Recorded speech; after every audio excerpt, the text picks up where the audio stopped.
Sukesh economy classes. ఈ క్లాస్లో Tamil Nadu election results వలన భారతదేశం యొక్క ఆర్థిక వ్యవస్థ ప్రభావము, తమిళనాడు యొక్క ఎకానమీ గురించి డీటెయిల్గా మాట్లాడడం జరుగుతుంది. మరి ఎందుకోసము ఈ ఎలక్షన్ రిజల్ట్స్ అనేది తమిళనాడు యొక్క ఎకానమీ మీద ఏమైనా ప్రభావం పడే అవకాశం ఉందా, తమిళనాడు యొక్క జిఎస్డిపిని పెంపొందించే అవకాశం ఉందా అనే అంశాల గురించి ఇక్కడ డీటెయిల్గా మాట్లాడుకుంటే, తమిళనాడు అనేది భారతదేశంలో రెండవ అతిపెద్ద ఆర్థిక వ్యవస్థగా నిలిచింది. భారతదేశ జీడిపికి అత్యధికంగా జిఎస్డిపి కాంట్రిబ్యూషన్ అందిస్తున్న రాష్ట్రాలలో తమిళనాడు రెండవ స్థానంలో ఉండడం జరిగింది.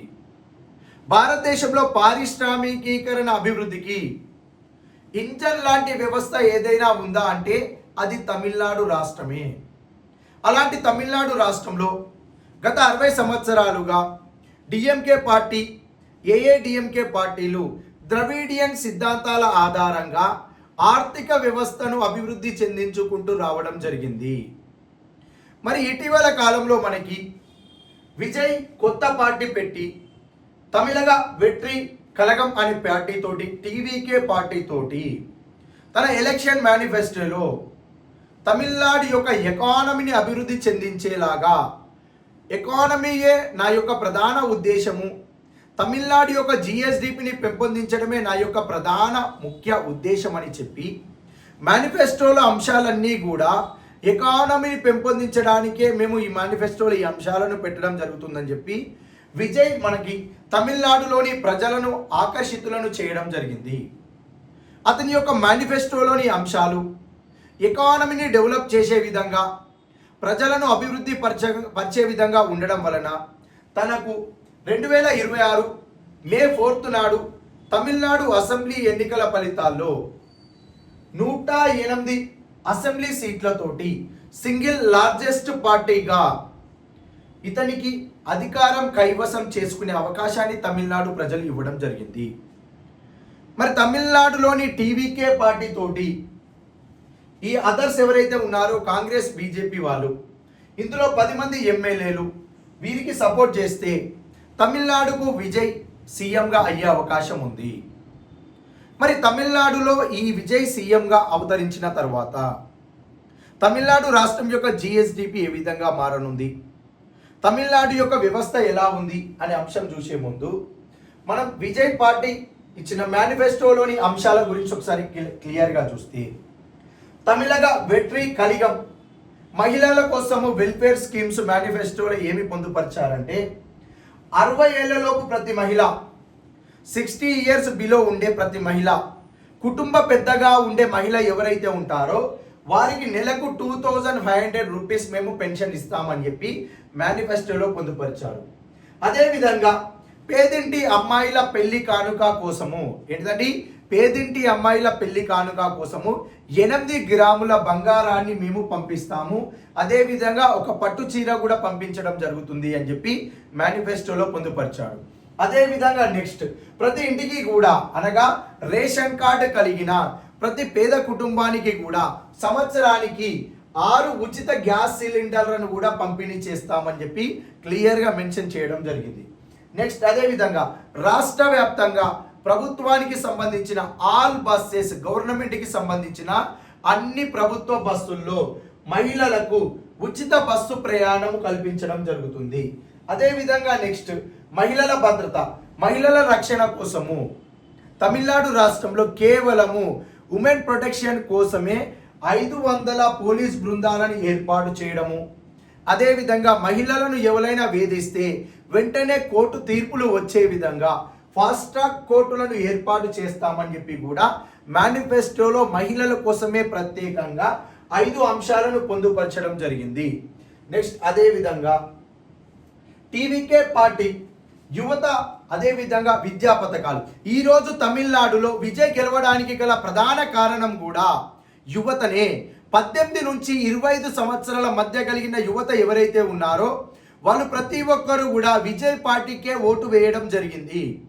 అలాంటి యువతను ఆకర్షించే విధంగా మనకి ఇక్కడ మేనిఫెస్టోలో ఏమి పొందుపరిచారు అంటే, నిరుద్యోగ భృతి, గ్రాడ్యుయేషన్ డిగ్రీ కంప్లీట్ చేసిన ప్రతి విద్యార్థికి కూడా నెలకు 4000 రూపాయల రూపాయల నిరుద్యోగ భృతి ఇస్తామని చెప్పారు.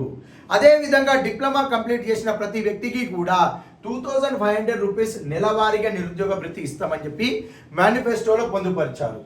నెక్స్ట్ అదేవిధంగా ఉద్యోగ కల్పన.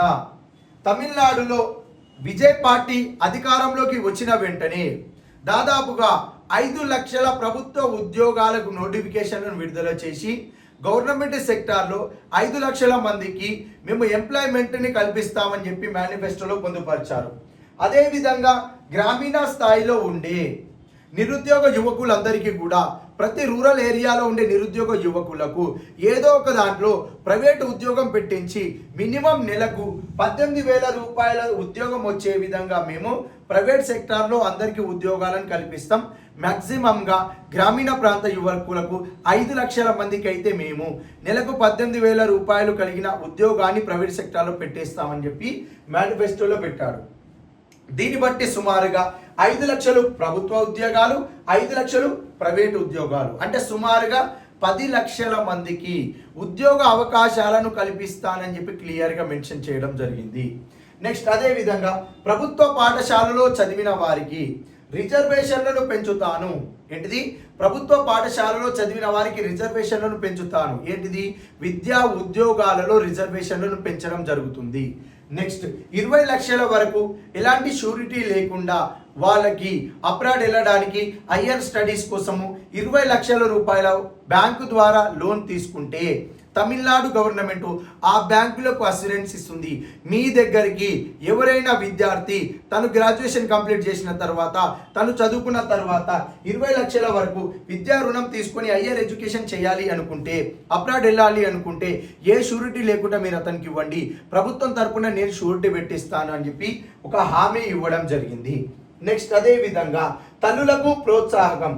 పిల్లలను బడికి పంపే తల్లులకు సంవత్సరానికి 15,000 రూపాయలు ఇస్తానని చెప్పి మనకి విజయ్ గారు మేనిఫెస్టోలో పొందుపరచడం జరిగింది. ఇక్కడ ఒకసారి మనం అబ్జర్వ్ చేస్తే విద్యార్థులకు ఇచ్చే ఈ నిరుద్యోగ భృతి 4,000 రూపాయలు, అదేవిధంగా డిప్లొమా కంప్లీట్ చేసిన వారికి 2500 రూపీస్, ఇవన్నీ కూడా స్టైపెండ్ రూపంలో ఉపయోగపడతాయి. ప్రభుత్వ ఉద్యోగానికి చదివే విద్యార్థి అయితే ఈ నెలకు 4,000 రూపాయలతోటి ఈ 5 లక్షల ప్రభుత్వ ఉద్యోగాల నోటిఫికేషన్ ఒకవేళ ఇస్తే ఈ 4,000 రూపాయలు ప్రతి నెల వారికి చదువుకోవడానికి వాళ్ళ ఖర్చులు తీర్చుకోవడానికి ఉపయోగపడతాయి. ఈ ఖర్చులు ప్రభుత్వమే ఇస్తామంటుంది. ఈ ఖర్చులను ఉపయోగించుకొని ప్రభుత్వ ఉద్యోగం కొట్టడానికి ప్రభుత్వ నోటిఫికేషన్లను కూడా ప్రభుత్వమే ఇస్తామని చెప్పడం జరుగుతుంది. దీని వలన యువతకి సుమారుగా 10 లక్షల మందికి ఉద్యోగాలు లభిస్తాయి. అదేవిధంగా యువత 20 లక్షల రూపాయల వరకు ఇక్కడ రుణం తీసుకొని హయ్యర్ స్టడీస్కి వెళ్ళే అవకాశం ఉంది.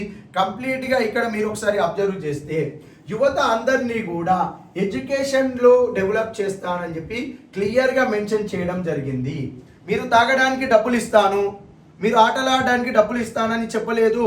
కంప్లీట్గా ఎడ్యుకేషన్ పాయింట్ ఆఫ్ వ్యూలో యువతను డెవలప్ చేస్తాను అని చెప్పి క్లియర్గా మేనిఫెస్టోలో పొందుపరచడం జరిగింది. అదేవిధంగా రైతులు మరియు వ్యవసాయానికి సంబంధించి చూస్తే 5 ఎకరాల లోపు ఉన్న చిన్న సన్నకారు రైతులు ఎవరైతే ఉన్నారో, అనగా స్మాల్ ఫార్మర్స్ 5 ఎకరాల లోపు కలిగిన రైతులు, మార్జినల్ ఫార్మర్స్ 2.5 ఎకరాల లోపు కలిగిన రైతులు, వీరందరికీ కూడా వీళ్ళకి బ్యాంకులలో ఎంతైతే క్రాప్ లోన్ ఉందో అది పూర్తిగా మేము రుణమాఫీ చేస్తాము. అది 1,00,000 రూపాయల, 2 లక్షల, 3 లక్షల ఎంతున్నా సరే స్మాల్ ఫార్మర్స్, మార్జినల్ ఫార్మర్స్ 5 ఎకరాల లోపు కలిగిన రైతులందరి యొక్క రైతు రుణమాఫీని మేము క్లియర్గా మాఫీ చేయడం జరుగుతుందని మెన్షన్ చేశాడు. అదేవిధంగా మనకి పంటలకి కూడా మద్దతు ఇక్కడ ప్రకటించడం జరిగింది. వరి పంట క్వింటల్కి మా పార్టీ అధికారంలోకి వస్తే 3,500 రూపాయల ధర ప్రకారం మేము తీసుకుంటాము, కొనుగోలు చేస్తామని చెప్పారు. చెరుకు పంట టన్నుకు 4,500 రూపాయల చొప్పున మేము కొనుగోలు చేస్తాము అని చెప్పి మేనిఫెస్టోలో పొందుపరిచారు. నెక్స్ట్ అదేవిధంగా ఓల్డ్ ఏజ్ పీపుల్స్ కోసము వృద్ధులకు నెలకు 3,000 రూపాయల పెన్షను, అదేవిధంగా ఫిజికల్ హ్యాండిక్యాప్డ్ దివ్యాంగులకి కూడా 3,000 రూపాయల పెన్షన్ ఇస్తామని చెప్పి కూడా మేనిఫెస్టోలో పొందుపరచడం జరిగింది. నెక్స్ట్ అదేవిధంగా ఈ యొక్క పాయింట్ గుర్తుపెట్టుకోవాలండి. అతను ఇన్ని హామీలు ఇవ్వడానికి గల ప్రధాన కారణం ఏంటిది అంటే అవినీతి రహిత పాలన, పూర్తి పారదర్శకమైన ప్రభుత్వము, అవినీతి రహిత సేవలు. నువ్వు ఏదైనా గవర్నమెంట్ ఆఫీసర్కి వెళ్తే అక్కడ ప్రభుత్వ ఉద్యోగి ఏదైనా పని చేయాలి అంటే ఎలక్ట్రిసిటీ డిపార్ట్మెంట్ అయినా, ఇరిగేషన్ డిపార్ట్మెంట్ అయినా, ఏ డిపార్ట్మెంట్ అయినా చేతిలో డబ్బు పెట్టకుండా ఏ ప్రభుత్వ ఉద్యోగి కూడా లంచం తీసుకోకుండా పని చేయడము మానుతలేడు. లంచం ఉంటేనే పని చేసే వ్యవస్థను క్రియేట్ చేయడం జరిగింది. నేను చెప్పట్లేదు, ఇది విజయ్ డైరెక్ట్గా తన అసెంబ్లీ ఎన్నికల్లో క్లియర్గా మెన్షన్ చేశాడు. ప్రభుత్వ ఆఫీస్లో పనిచేస్తున్న ప్రభుత్వ ఉద్యోగులు కంప్లీట్గా లంచగొండితనంతో ప్రభుత్వము ప్రజలకు పరిపాలన చేస్తుంది. ఏదైనా అభివృద్ధి ప్రాజెక్టు చేపట్టినప్పుడు ఆ అభివృద్ధి ప్రాజెక్టులలో ప్రజాప్రతినిధులు, ప్రభుత్వ ఉద్యోగులు, పై స్థాయి ఉద్యోగులందరూ కూడా కరప్షన్ వేల కోట్లు చేస్తున్నారు. ఇలా నేను వేల కోట్ల కరప్షన్ లేకుండా, ప్రభుత్వ ఉద్యోగుల కరప్షన్ లేకుండా పారదర్శకంగా పరిపాలన చేస్తాను. ఈ పారదర్శకంగా పరిపాలన చేయడం వలన ప్రభుత్వం వివిధ రంగాలకు కేటాయించిన నిధులు ఎంతైతే ఉంటాయో అందులో అవినీతి వలన వేల కోట్లు బయటికి పోతున్నాయి కదా, ఆ వేల కోట్లనే నేను ఇచ్చిన మేనిఫెస్టోలో విద్యార్థులకు, మహిళలకు, రైతులకు నేను వాళ్ళకి కావలసిన అన్ని సదుపాయాలను నేను కల్పిస్తాను. ఇది నేను చేయగలిగితే నేను పెట్టిన పార్టీకి న్యాయం జరుగుతుంది, నేను చేసి చూపిస్తాను, నాకు నమ్మకం ఉంచి నన్ను గెలిపించండి అని చెప్పి ఈ యొక్క అవినీతి రహిత పాలన అనేది ప్రతి మీటింగ్లో మాట్లాడడం జరిగింది విజయ్. ఇది కనుక చేయగలిగితే మనం ఇంతసేపు మాట్లాడుకున్న మేనిఫెస్టోలోని అన్ని అంశాలు ఇంప్లిమెంట్ అవుతాయి. దాని వలన ముఖ్య అంశం ఏంటంటే అగ్రికల్చర్లో రైతులకు కావాల్సిన గిట్టుబాటు ధర ఇవ్వడం వలన రైతులు డెవలప్ అవుతారు, అటు అగ్రికల్చర్ డెవలప్ అవుతుంది. ఆటోమేటిక్గా అగ్రికల్చర్లో గ్రోత్ రావడం జరుగుతుంది. విద్యార్థులకు కావాల్సిన అన్ని రకాల సదుపాయాలు ఇచ్చి 5 లక్షల ప్రభుత్వ ఉద్యోగాలను తీసుకొచ్చి 5 లక్షల మంది గ్రామీణ యువతకి ఉద్యోగాలు కల్పిస్తే 10 లక్షల మంది నీకు ఏదో ఒక రంగాలలో సర్వీస్ చేస్తూ ఉంటారు. ఇటు మ్యానుఫ్యాక్చరింగ్ సెక్టారు, ఇండస్ట్రియల్ సెక్టార్లో ఉద్యోగులుగా ఉండడం వలన తమిళనాడు యొక్క జిఎస్డిపి అనేది ఇండస్ట్రీ సెక్టారు, సర్వీస్ సెక్టార్లో పెరిగే అవకాశం ఉంది. రైతులకు ఆర్థిక చేయూత ఇస్తే అగ్రికల్చర్ డెవలప్ అవుతుంది, పారిశ్రామిక రంగం డెవలప్ అవుతుంది, సర్వీస్ సెక్టార్ డెవలప్ అవుతుంది. ఆటోమేటిక్గా తమిళనాడు రాష్ట్రం యొక్క జిఎస్డిపి యొక్క రూపురేఖలు మారే అవకాశం ఉంది ఈ అవినీతి రహిత పాలన కనుక చేయగలిగితే విజయ్. నెక్స్ట్ అదేవిధంగా దేశంలోనే ఎక్కడ లేని ఆర్టిఫిషియల్ ఇంటెలిజెన్స్ మినిస్ట్రీని, ఏఐ మంత్రిత్వ శాఖను ఏర్పాటు చేసి ఆర్టిఫిషియల్ ఇంటెలిజెన్స్ యూనివర్సిటీని నేను తమిళనాడు రాష్ట్రంలో ఏర్పాటు చేస్తానని చెప్పడం జరిగింది. మరి ఈ ఆర్టిఫిషియల్ ఇంటెలిజెన్స్ యూనివర్సిటీని ఏర్పాటు చేయడం వలన తమిళనాడు రాష్ట్రానికి విదేశీ ప్రత్యక్ష పెట్టుబడులు వస్తాయి. ఎందుకు అనంటే ప్రపంచంలో అత్యధికంగా అభివృద్ధి చెందిన దేశాలైన అమెరికా లాంటి దేశాలలో ఆర్టిఫిషియల్ ఇంటెలిజెన్స్ బేస్డ్గా టెక్నాలజీ నడుస్తుంది. మన దగ్గర ఏఐ యూనివర్సిటీ ఉంటే తమిళనాడుకు అమెరికా లాంటి దేశం నుంచి ప్రత్యక్ష పెట్టుబడులు వస్తాయి. అలా ప్రత్యక్ష పెట్టుబడులు రావడం వల్ల తమిళనాడు యొక్క ఆర్థిక వ్యవస్థ కూడా డెవలప్ అవుతుంది అని చెప్పి మనకి ఏఐ యూనివర్సిటీ గురించి కూడా మెన్షన్ చేయడం జరిగింది. తమిళనాడు యొక్క ఆర్థిక స్థితి ప్రస్తుతం ఎలా ఉంది అంటే భారతదేశంలో 2వ అతిపెద్ద ఆర్థిక వ్యవస్థగా తమిళనాడు ఉంది. తమిళనాడు రాష్ట్రం అనేది పరిశ్రమలకి ప్రధాన కేంద్రము. అత్యధిక పరిశ్రమలు కలిగిన రాష్ట్రం కూడా తమిళనాడే. అందులో తయారీ రంగానికి, అందులో ఆటోమొబైల్, ఎలక్ట్రానిక్స్ తయారీ, టెక్స్టైల్ దేశంలోనే ప్రముఖంగా అత్యధికంగా తయారీ రంగ యూనిట్లు కలిగిన రాష్ట్రం కూడా తమిళనాడు. ఈ తమిళనాడులో అత్యధికంగా డెవలప్ అయిన నగరం కూడా చెన్నై నగరం. చెన్నై నగరం నుంచి వచ్చే రెవెన్యూ అనేది తమిళనాడు రాష్ట్రాన్ని పరిపాలించే విధంగా ఉంటుంది. అత్యంత డెవలప్ అయిన నగరం కూడా చెన్నై నగరం. మరి స్టాలిన్ ముఖ్యమంత్రిగా ఉన్నప్పుడు తమిళనాడు యొక్క ఆర్థిక వ్యవస్థను 2030 నాటికి $1 ట్రిలియన్ జిఎస్డిపిగా మారుస్తాను అని చెప్పి ఒక ప్రకటన చేయడం జరిగింది. ఎంత? 2030 నాటికి $1 ట్రిలియన్ జిఎస్డిపిగా మారుస్తాను అని చెప్పి టార్గెట్గా తీసుకున్నాడు. మరి ప్రభుత్వం యొక్క వ్యయము విజయ్ పార్టీ అధికారంలోకి వచ్చిన తర్వాత సంక్షేమ పథకాల రూపంలో వేల కోట్లు వెళితే ఈ $1 ట్రిలియన్ ఆర్థిక వ్యవస్థను చేరుకునే అవకాశం ఉందా అంటే అబ్సల్యూట్లీ చేరుకునే అవకాశం ఉంది. 100% చేరవచ్చు. ఎందుకంటున్నాను ఈ మాట అనంటే విజయ్ పదే పదే ఒక మాట చెప్పడం జరిగింది, ట్రాన్స్పరెన్సీ, పారదర్శకంగా పరిపాలన చేస్తా. మీరు ఒకసారి అబ్జర్వ్ చేయండి, ఈ మన రాష్ట్రమైనా, ఆంధ్రప్రదేశ్ రాష్ట్రమైనా, తెలంగాణ అయినా భారతదేశంలోని ఏ రాష్ట్రాలు అయినా ఎమ్మెల్యేలు మంత్రులు వాళ్ళు చేసిన అవినీతి అనేది ప్రపంచంలో ఎవరు కూడా చేయలేరు. వేల కోట్లను వాళ్ళ వెనుక వేసుకుంటారు ఎమ్మెల్యేలు మంత్రులు. కానీ నా పార్టీ అధికారంలోకి వచ్చిన తర్వాత ఏ ఎమ్మెల్యే అవినీతి చేయడానికి అవకాశం లేదు, ఏ మంత్రి అవినీతి చేయడానికి అవకాశం లేదు, ఏ ప్రభుత్వ ఉద్యోగి అవినీతి చేయడానికి అవకాశం లేదు. ప్రతి ఒక్కరి మీద సీరియస్ యాక్షన్ తీసుకుంటానని చెప్పి విజయ ప్రకటన చేయడం జరిగింది. దీని వలన 1,00,000 కోట్ల రూపాయల అవినీతి అనేది నిర్మూలించబడుతుంది. మరి 1,00,000 కోట్ల రూపాయల అవినీతి నిర్మూలించబడితే ఒకసారి మీరు అబ్జర్వ్ చేయండి. ప్రతి సంవత్సరం కూడా 1,00,000 కోట్ల రూపాయలు విజయ ప్రకటించిన మేనిఫెస్టో మీద పెట్టుబడి పెడితే agriculture, industries, service sector develop అవుతుంది. ఆటోమేటిక్గా ఇక్కడ ఏమవుతుంది, $1 ట్రిలియన్ GSDPని చేరుకోవడంలో విజయ్ సక్సెస్ అవుతాడు. తన వల్ల కూడా తమిళనాడు యొక్క ఆర్థిక వ్యవస్థ రూపురేఖలు కూడా మారే అవకాశం ఉంది. మరి తను ఏం చేయాలి అనంటే ఈ అవినీతి రహిత పాలనలో భాగంగా మేనిఫెస్టోలోని అన్ని అంశాలను చేస్తూ అదే విధంగా తమిళనాడులో అత్యధికంగా మరి ఇప్పుడు విజయ్ అధికారంలోకి రాగానే ఇప్పుడు ప్రస్తుతం తమిళనాడు యొక్క అప్పు 8 లక్షల కోట్లు ఉందండి. మరి 8 లక్షల కోట్ల అప్పులకు వడ్డీలు కడుతూనే తన సంక్షేమ పథకాలు ఏవైతే మేనిఫెస్టోలో పెట్టాడో ఆ సంక్షేమ పథకాలను అమలు చేస్తూనే అదే విధంగా అభివృద్ధికి అతను పెద్దపీట వేయాలి. ఇన్ఫ్రాస్ట్రక్చర్కి, మౌలిక సదుపాయాలకు తను ఎక్కువగా పెద్దపీట వేయాలి అంటున్నారు కదా. అవినీతి రహితలో వచ్చే డబ్బు ఏదైతే ఉంటుందో, ఆ కరప్షన్ ఆపే డబ్బు ఉంటుందో ఆ డబ్బుతోటి సంక్షేమ పథకాలకు వెళ్తుంది. ఈ వడ్డీ చెల్లింపులు చేయించవచ్చు, ఇన్ఫ్రాస్ట్రక్చర్ని డెవలప్ చేయొచ్చు, ట్రాన్స్పోర్ట్ ఫెసిలిటీని కల్పించవచ్చు, అదేవిధంగా పరిశ్రమలను ఏర్పాటుకు కావలసిన మౌలిక సదుపాయాలన్నీ కూడా ఏర్పాటు చేసే అవకాశము ఉంటుంది. దీని వలన ఏమైతుంది అంటే సంక్షేమ వ్యయం ఎక్కువగా పోకుండా సంక్షేమ వ్యయంతో పాటు అభివృద్ధి వ్యయం చేస్తే అభివృద్ధి వ్యయం వలన ప్రభుత్వానికి రాబోయే సంవత్సరాలలో ఆదాయాలు సమకూరుతాయి. అలా ఆదాయాలు సమకూరినప్పుడు ఆ తమిళనాడు రాష్ట్ర ప్రభుత్వం యొక్క GSDP పెరిగే అవకాశము ఉంటుంది. ఇలా అతను ఇన్ఫ్రాస్ట్రక్చర్ ఫెసిలిటీ కల్పించగలిగితే తమిళనాడు యొక్క GSDP అనుకున్న $1 ట్రిలియన్ సాధ్యం అవుతాయి. ఇది క్లియర్గా అతను సీఎంగా ప్రమాణ స్వీకారం చేసిన వెంటనే తన మేనిఫెస్టో గురించి ఒకసారి ఎక్స్ప్లెయిన్ చేసి నేను ఎలా ఈ యొక్క తమిళనాడు యొక్క GSDPని పెంపొందిస్తాను అనే దాని గురించి తాను ఖచ్చితంగా స్పీచ్ ఇచ్చే అవకాశం ఉంది. ఆ స్పీచ్లో భాగంగా తను వేటి మీద ఫోకస్ చేస్తాడు, మరి యువత తనను నమ్మి తనను గెలిపించినందుకు ఆ యువతకి 10 లక్షల ఉద్యోగాలను కల్పించే అవకాశం ఎలా కల్పిస్తాడు అనే విషయాల గురించి ఒక ప్రకటన చేస్తాడు. మరి తమిళనాడులో అత్యధికంగా చెన్నై నగరము, చెన్నై చుట్టుపక్కల ప్రాంతాలు బాగా డెవలప్ అయ్యాయి.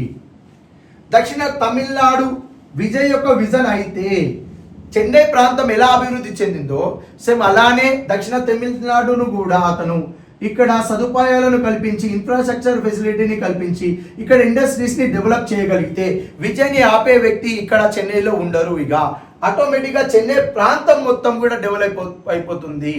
చెన్నై యొక్క GSDP భారతదేశ ఆర్థిక వ్యవస్థలో మొదటి స్థానంలో నిలిచే అవకాశం కూడా ఉంది ఈ దక్షిణ తమిళనాడును అతను గనక డెవలప్ చేస్తే.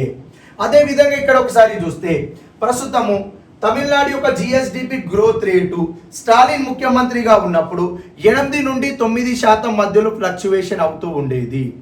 మరి విజయ్ గనక తను ఇచ్చిన మేనిఫెస్టో ప్రాపర్గా ఇంప్లిమెంట్ చేస్తే అది ఆర్థిక వ్యవస్థకి కూడా దోహదం చేసే అవకాశం ఉంది. అవినీతి రహిత పాలన చేయగలిగితే ఇలా విజయ్ గనక ఇట్లా అవినీతి ఉండి డబ్బులు పోయే అవకాశం లేకుండా ట్రాన్స్పరెన్సీ తోటి చేయగలిగితే అతను యొక్క GSDP వృద్ధి రేటు 12% పైగా సాధించే అవకాశం ఉంది. ఇలా 12% పైగా సాధించే అవకాశం ఉంటే వీరు అనుకున్న $1 ట్రిలియన్ అనేది 2030 కంటే ముందే సాధించే అవకాశం కూడా ఉంది. అదేవిధంగా ఆదాయ వనరులను పెంచడం కోసము, నైపుణ్యాభివృద్ధిని పెంచడం కోసము యువతకి స్కిల్ డెవలప్మెంట్ ప్రోగ్రామ్స్ని ఏర్పాటు చేసి ఆ స్కిల్ డెవలప్మెంట్ ప్రోగ్రామ్స్ వలన గ్రామీణ ప్రాంతాల్లో ఉన్న నిరుద్యోగ యువకులకు ప్రతి ఒక్కరికి సుమారుగా 5 లక్షల మందికి ఉద్యోగాలు కల్పిస్తే వాళ్ళకి యావరేజ్గా 18,000 రూపాయల ఉద్యోగం కల్పించగలిగితే విజయ్ ఈ 5 లక్షల ఉద్యోగాలు కాకుండా ఇంకా అదనంగా లక్షల మంది ఉద్యోగాలు కల్పించే ఫెసిలిటీ కలుగుతుంది. కాబట్టి తమిళనాడు ఆర్థిక వ్యవస్థ అనేది భారతదేశానికి ఒక పారిశ్రామిక రంగంలో ఒక ఇంజన్ లాంటిది. ఆ ఇంజన్ పాడైపోతే ఇండియా యొక్క ఇండస్ట్రీస్ అనేది కొలాప్స్ అయ్యే అవకాశం ఉంది. అలాంటి తమిళనాడు విజయ్ సీఎం అయిన తర్వాత ఇంకా మునుముందు ఎన్ని అభివృద్ధి కార్యక్రమాలను చేపట్టి తమిళనాడు యొక్క జిఎస్డిపిని ఏ విధంగా డెవలప్ చేయబోతున్నాడు అనే అంశం గురించి మనం తర్వాత క్లాస్లో కూడా డీటెయిల్గా మాట్లాడుకుందాము. Thank you.